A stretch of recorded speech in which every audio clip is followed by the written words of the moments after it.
Apocalipsis 22:20. Y el que da testimonio de estas cosas dice: ciertamente vengo en breve. Amén. Sí, ven, Señor Jesús.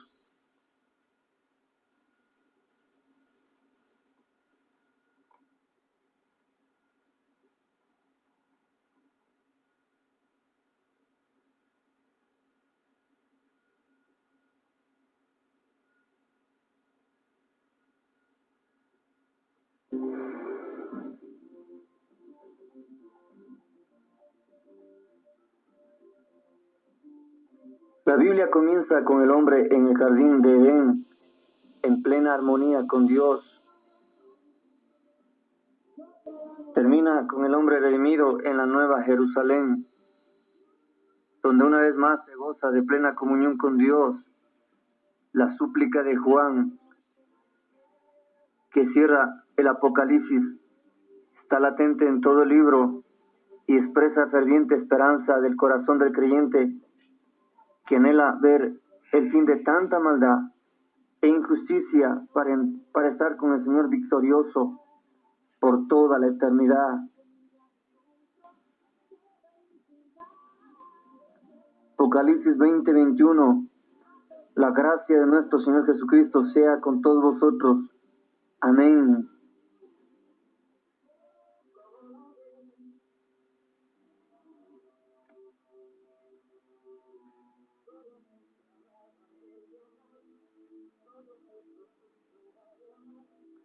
Apocalipsis. Introducción. Una clave sencilla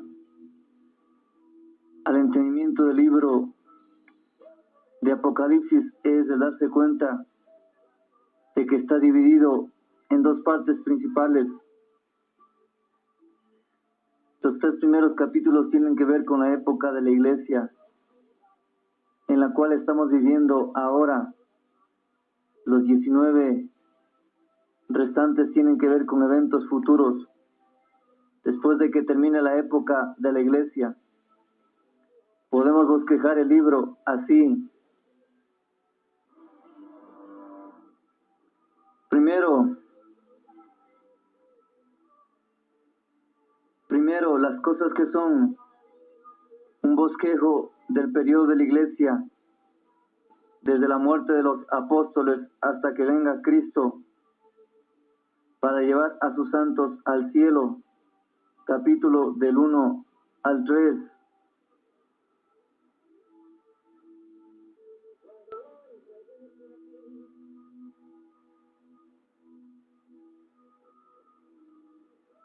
Dos, las cosas que serán después, un bosquejo de los eventos futuros, desde el arrebatamiento de los santos hasta el estado eterno, capítulo 4 al 22.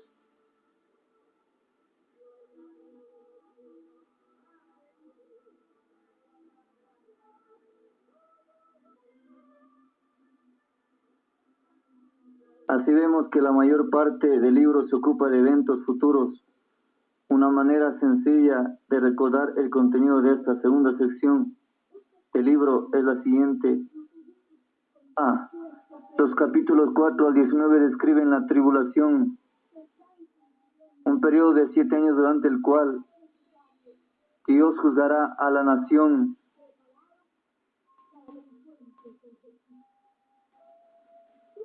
Dios juzgará a la nación incrédula de Israel y también a los gentiles incrédulos.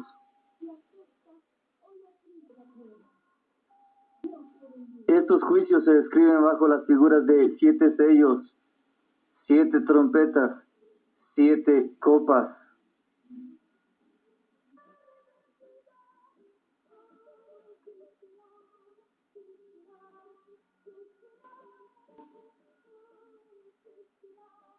B. Los capítulos 20 a 22 tratan del reino de Cristo en la tierra, el juicio del gran trono blanco y el estado eterno.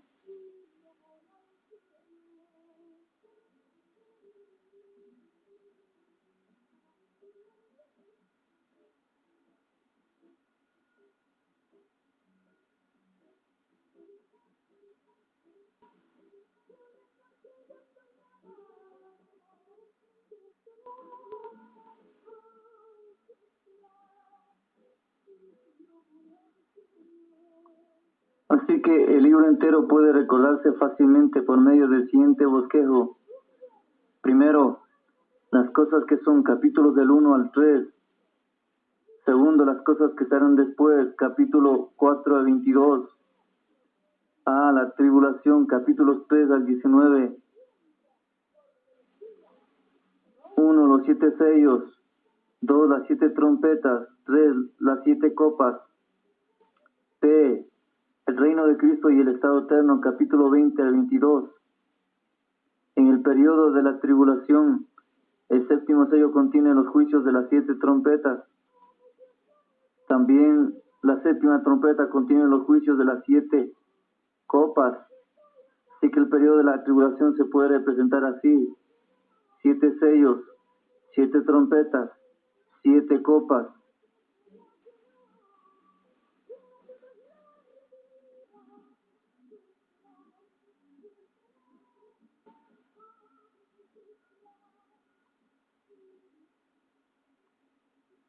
Este bosquejo da la idea principal del libro de Apocalipsis.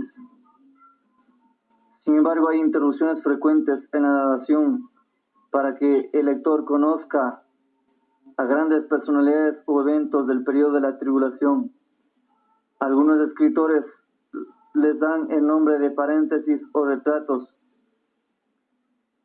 Los de mayor importancia son los siguientes: los 144,000 siervos judíos sellados, capítulo 7 del 1 al 8.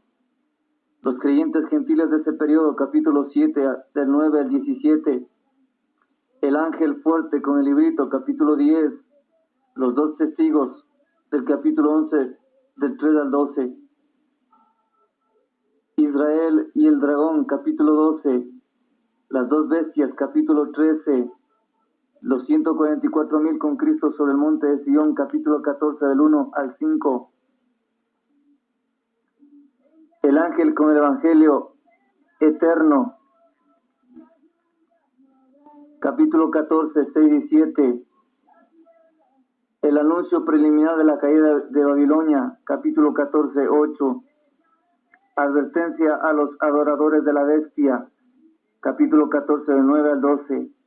La cosecha y la vendimia, capítulo 14, del 14 al 20. La destrucción de Babilonia, capítulo 17, del 1 al 19, 6.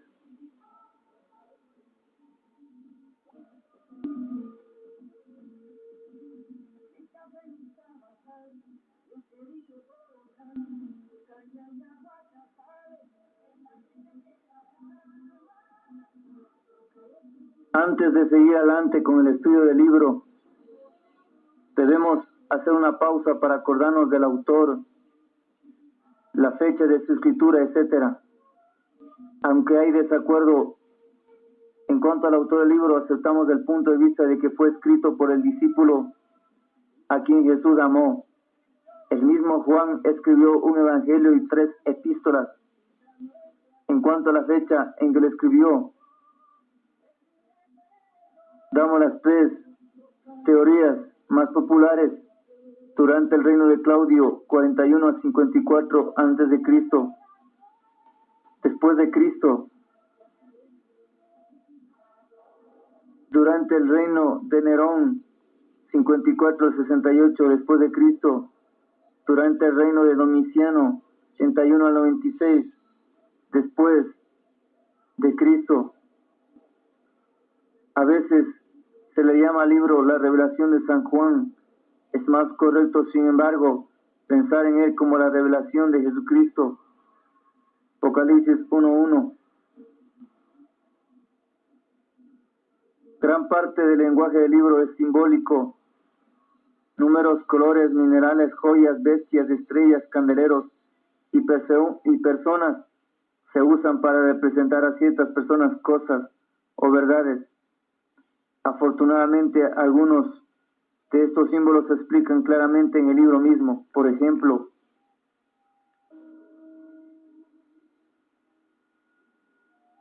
las 7 estrellas son los ángeles de las 7 iglesias. 1:20. Los 7 candeleros de oro son las 7 iglesias. 1:20. El gran dragón es el diablo o Satanás. 12:9. Claves al significado de otros símbolos se encuentran en otras partes de la Biblia. Como ejemplos podemos enumerar los 4 animales, los seres vivientes. 4:6. Estos son casi idénticos a los 4 seres vivientes de Ezequiel 1, del 5 a 14. En Ezequiel 10:20 se identifican como querubines.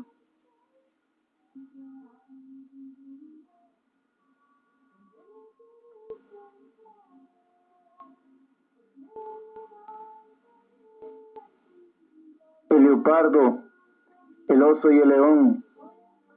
13:2. Daniel 2:17. Estos animales representan a los imperios de Grecia, Persia y Babilonia respectivamente.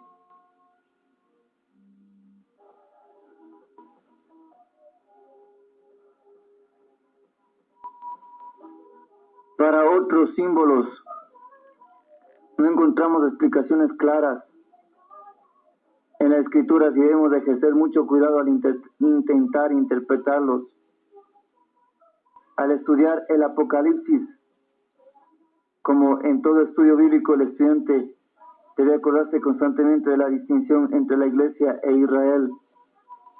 La iglesia es un pueblo celestial, bendecido con bendiciones espirituales y llamado a compartir la gloria de Cristo con su esposa. Israel es el pueblo terrenal de Dios, a quien Dios ha prometido la tierra de Israel y un reino terrenal literal bajo el mando del Mesías.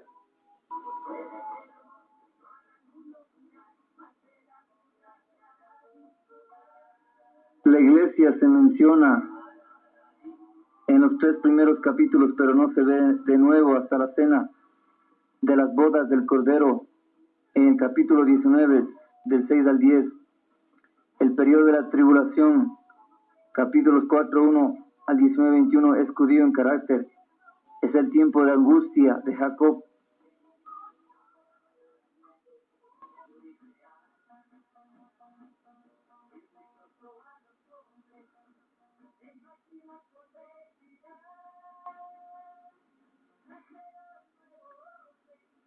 Antes de terminar esta introducción, es justo aclarar que no todos los cristianos interpretan el libro de Apocalipsis en la manera bosquejada arriba. Algunos creen que el libro tuvo su cumplimiento completo durante los primeros siglos de la historia de la iglesia. Otros creen que el Apocalipsis presenta una descripción continua de la época de la iglesia, desde el día de Juan hasta el fin.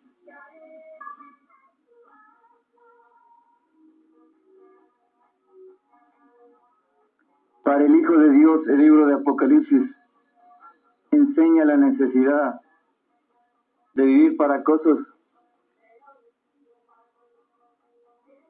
El libro de Apocalipsis enseña la necesidad de vivir por cosas que pronto pasarán.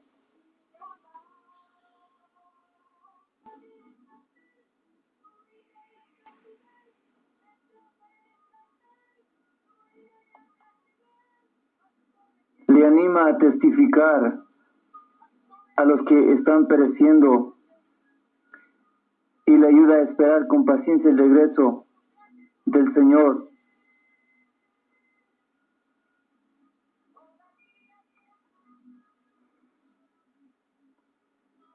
Para el incrédulo, el libro del Apocalipsis es una advertencia solemne del terrible juicio que espera a todos los que rechazan al Salvador. Para evitar que alguno de nuestros estudiantes comparte este juicio, quisiéramos explicar sencillamente el plan de Dios para la salvación en esta primera parte. ¿Cómo puede uno estar seguro de que jamás sufrirá la ira de Dios? Primero es necesario arrepentirse sinceramente de sus pecados. Con esto queremos decir que uno tiene que confesar de que es un pecador culpable que merece el infierno.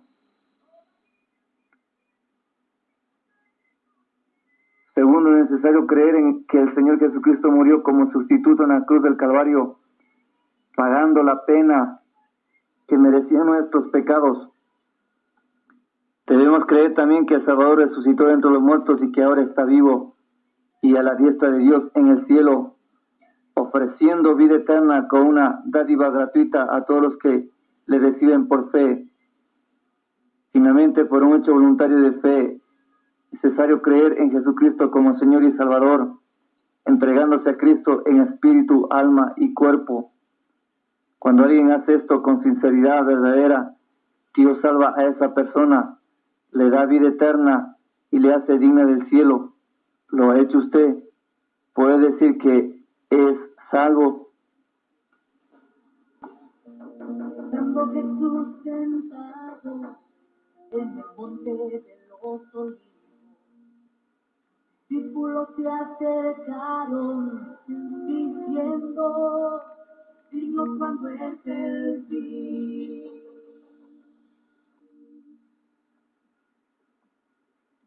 El Apocalipsis. Introducción general al libro. Apocalipsis 1 del 1 al 3. Los 3 primeros versos anuncian el tema principal del libro, es decir, las cosas que sucederán pronto. Verso 1. El libro del Apocalipsis trata principalmente acerca del futuro.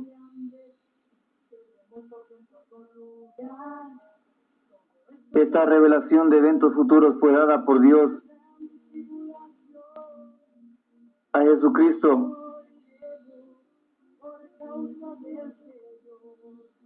El Señor Jesús a su tiempo lo encomendó a un ángel y el ángel le reveló a Juan.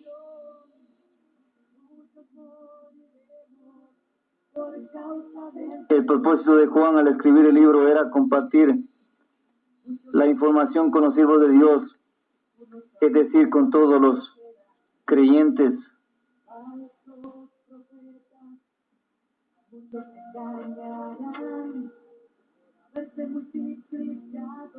A todos los creyentes verdaderos.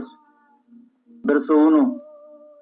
Al hacer esto, Juan dio testimonio a la palabra profética que Dios le había dado y a las verdades a las que el Señor Jesús había sido testigo. En resumen, Juan testificó de todas las cosas que él había visto en visiones celestiales. Verso 2. Obviamente era la intención de Dios que este libro fuera leído en la iglesia, porque Él prometió una bendición especial al que lo leyera en voz alta y también a todos los de la asamblea que lo oyeran y obedecieran. El tiempo para el cumplimiento de las profecías está cerca. Verso 3.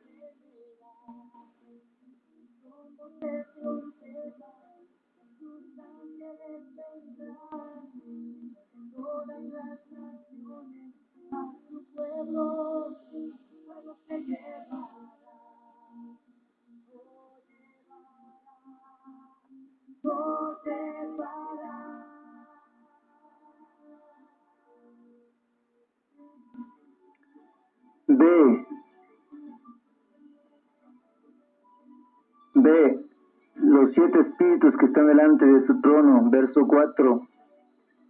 Es una referencia al Espíritu Santo en sus características séptuples. Isaías 11, 2 y 3.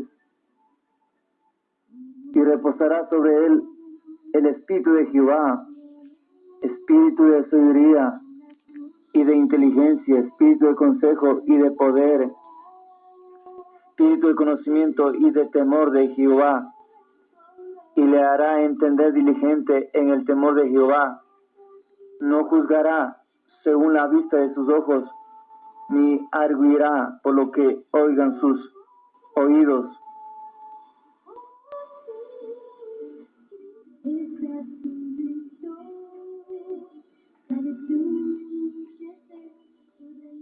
Además es el Señor el que es y que era y que ha de venir, el Todopoderoso. Verso 8. Como mencionamos anteriormente, este título es lo que significa el nombre Jehová. Aquí se aplica al Señor Jesucristo, el que ha de venir. La única conclusión posible es que el Jesús del Nuevo Testamento es el Jehová del Antiguo.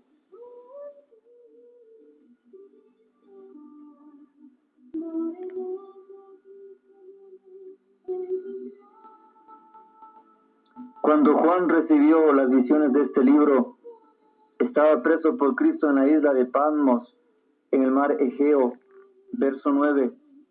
Como sus lectores, él también sufría tribulación. Sin embargo, compartía con ellos la fe paciente que Jesús da y la promesa de reinar con él en su reino venidero. El Espíritu de Dios tomó posesión de Juan en una manera extraordinaria en el día del Señor.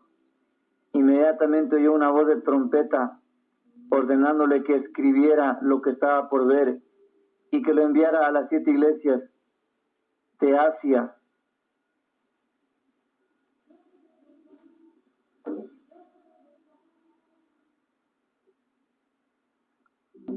Cuando se volvió a ver quién hablaba, vio a uno con apariencia humana parado en medio de un círculo formado por 7 candeleros de oro. Estos no eran candeleros como en la versión de Reina Valera, sino 7 soportes, cada uno de los cuales sostenían una lámpara que quemaba aceite. La persona que Juan vio era, por supuesto, el Señor Jesús. Notemos en la descripción cómo el Espíritu va al dominio de la naturaleza en busca de símbolos que puedan comunicar a nuestras mentes humanas torpes y finitas una idea débil de la gloria, el esplendor y la majestad del que vendrá, del Cristo de la revelación. Vestido de una ropa que llegaba hasta los pies. Verso 13, esto pudiera referirse a la ropa larga de un sacerdote o de algún oficial de jerarquía. Aquí sin duda describe las vestimentas de autoridad judicial. Ceñido por el pecho con un cinto de oro, verso 13. Comparando esto con Isaías 11:5, vemos que sugiere que el cinturón habla de la justicia y fidelidad con que juzga. Su cabeza y sus cabellos eran blancos, verso 14. Así se describe el anciano de días en Daniel 7:9. Esto se refiere a la eternidad del juez o a la sabiduría y pureza de sus juicios. Sus ojos como llama de fuego, verso 14. En otras palabras, el Señor tiene un conocimiento perfecto y un discernimiento infalible. Nada escapa de su vista. Sus pies semejantes al bronce, verso 15, símbolo de juicio. La idea aquí es que el Señor está presente para juzgar a las 7 iglesias, aprobando lo bueno y condenando lo malo. Su voz como estruendo de muchas aguas, verso 15. Aquí la idea parece ser de poder y majestad. Tenía en su diestra 7 estrellas. Verso 16, las estrellas se identifican en el verso 20 como los ángeles o mensajeros de las 7 iglesias. Los mensajeros están en su diestra, es decir, sujetos a su control. De su boca salía una espada aguda de 2 filos. Verso 16. La espada es la palabra de Dios. Hebreos 4:12. Aquí se refiere a los veredictos penetrantes y exactos concernientes a su pueblo que vemos en las cartas de las 7 iglesias. Su rostro como el sol cuando resplandece en su fuerza. Verso 16. Ciertamente la idea expresada aquí es la de gloria. Cristo tiene un esplendor deslumbrador.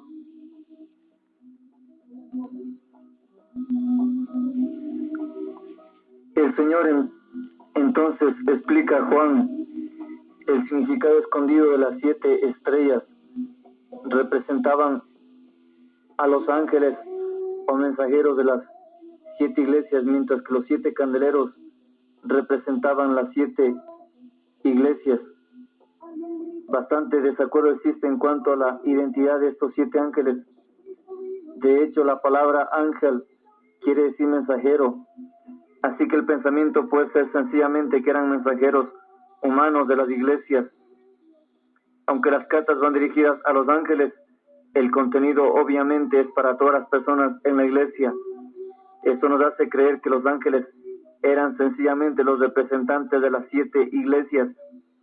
No hay base bíblica para afirmar que eran ministros o pastores encargados de las asambleas. Los candeleros de oro eran portadores de luz, y así son un símbolo propio de las iglesias locales que deben resplandecer por Dios en un mundo oscuro.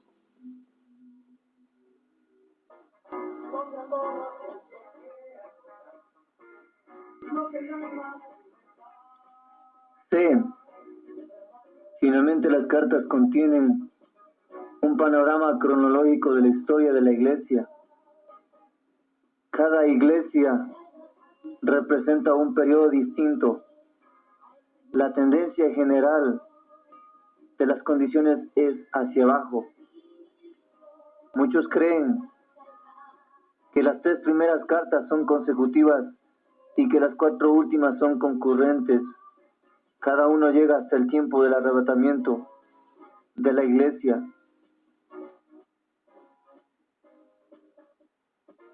Inmediatamente notará que hay una semejanza en la estructura de las cartas. Por ejemplo, cada uno empieza con una salutación a una iglesia individual.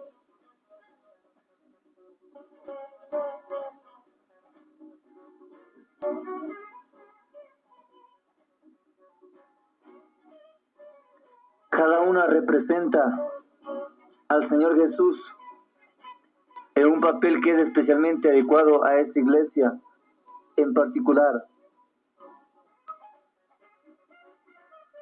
Cada una contiene su apreciación de la iglesia, introducidas por las palabras yo conozco. Palabras de aprobación van dirigidas a todas las iglesias, excepto a las de Sardis y Laodicea.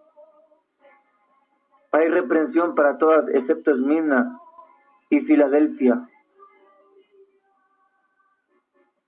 Hay una exhortación especial a oír lo que dice el Espíritu. Hay una promesa especial para el vencedor.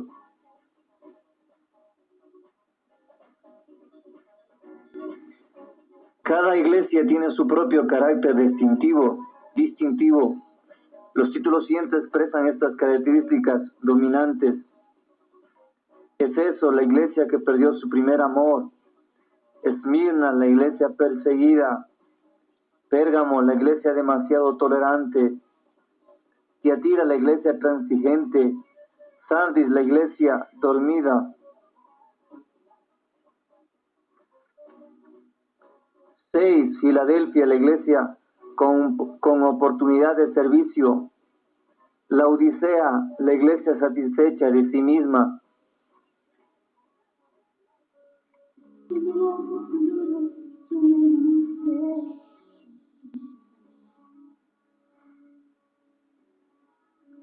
Antes de estudiar las cartas,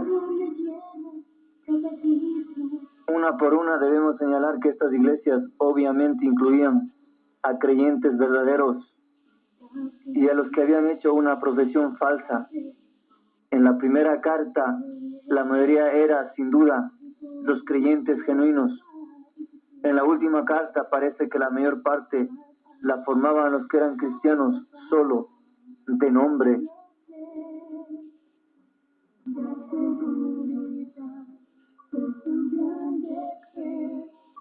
Efeso, capítulo 2, del 1 al 7. Quiere decir amado, relajación o deseable.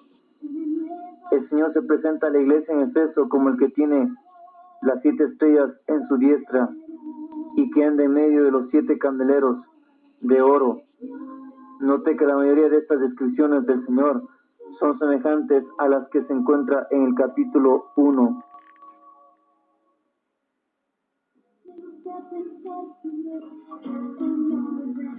La iglesia de Efeso era sobresaliente por sus obras abundantes, su arduo trabajo y su paciencia. No soportaba a los malos en su medio. Tenía la habilidad de discernir a los maestros falsos y desecharlos.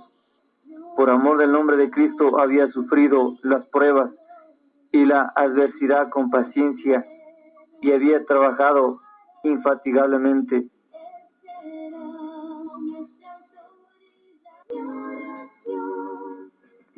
Pero la tragedia de Efeso era que había dejado su primer amor. El fuego de su afecto había menguado. El entusiasmo ardiente de sus primeros días había desaparecido. Los cristianos podían mirar hacia atrás a días mejores cuando su amor nupcial por Cristo era abundante, cálido y desinteresado. Todavía estaban firmes en doctrina y activos en servicio, pero faltaba el móvil verdadero de toda adoración y servicio.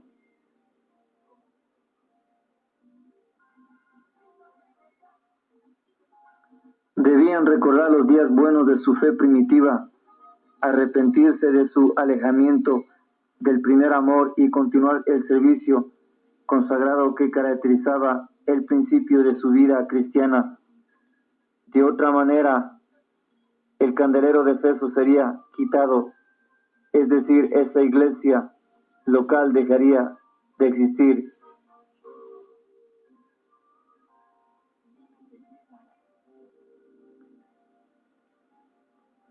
Reciben otra palabra de aprobación